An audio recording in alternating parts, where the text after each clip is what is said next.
The story of Portuguese slaves in Seville is deeply intertwined with the rise of the Atlantic slave trade in the 15th and 16th centuries. As Portugal expanded its maritime empire and established trading routes along the west coast of Africa, it became one of the first European nations to participate in the transatlantic slave trade. By the late 1400s, Portuguese merchants were transporting enslaved Africans to Europe, including to Spain's bustling port city of Seville. However, their role in introducing African slaves to Seville sparked controversy and tensions, as both social and economic factors contributed to growing hostility toward the Portuguese merchants. Portugal's involvement in the African slave trade began in the mid-15th century when explorers like Prince Henry the Navigator initiated voyages to Africa's west coast. Initially, the Portuguese sought gold, spices, and other valuable commodities, but soon discovered the profitability of enslaving Africans and selling them in European markets. By the 1440s, Portuguese merchants were capturing or purchasing Africans from local rulers and transporting them to Lisbon, where they were sold into servitude. As the trade grew, Portuguese merchants began to expand their market to nearby Spain, where demand for labor in agricultural and urban centers was rising. Seville, one of the most prosperous cities in Spain during this period, became a key destination for African slaves. The city was a major hub for Spain's expanding empire, with a vibrant economy driven by trade, agriculture, and industry. Seville's merchants and landowners sought cheap labor to work on plantations, in households, and in construction projects. Portuguese traders, capitalizing on this demand, began bringing enslaved Africans into Seville, where they were sold in public markets or directly to wealthy families and merchants. However, the arrival of African slaves in Seville, facilitated by Portuguese merchants, led to a backlash from various quarters.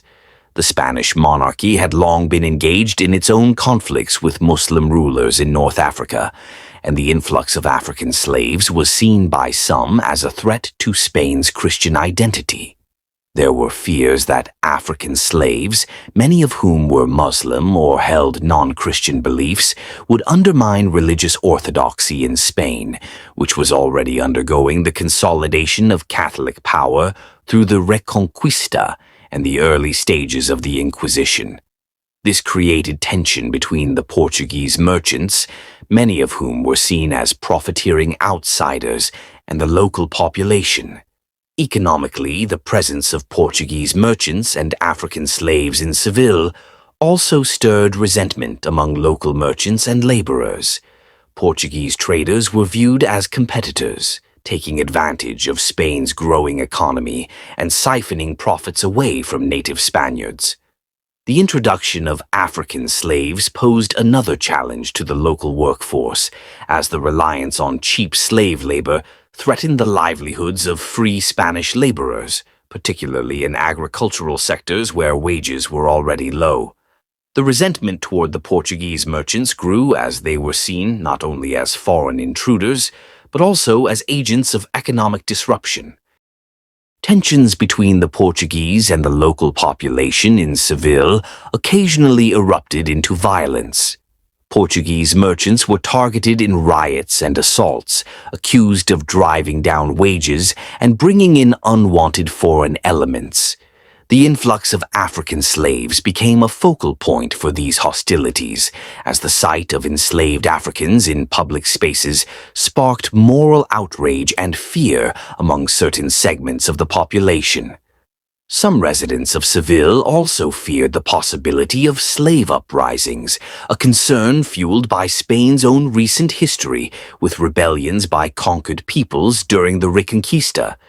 The Portuguese were not the only merchants involved in the slave trade in Seville, but their prominence as the main suppliers of African slaves during the early stages of the trade made them particular targets for resentment.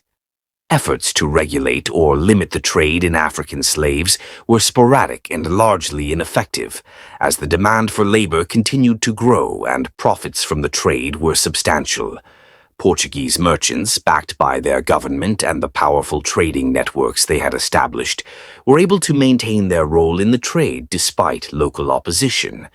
The tensions in Seville surrounding Portuguese merchants and African slaves reflected broader societal anxieties in Spain during this period of imperial expansion and social change.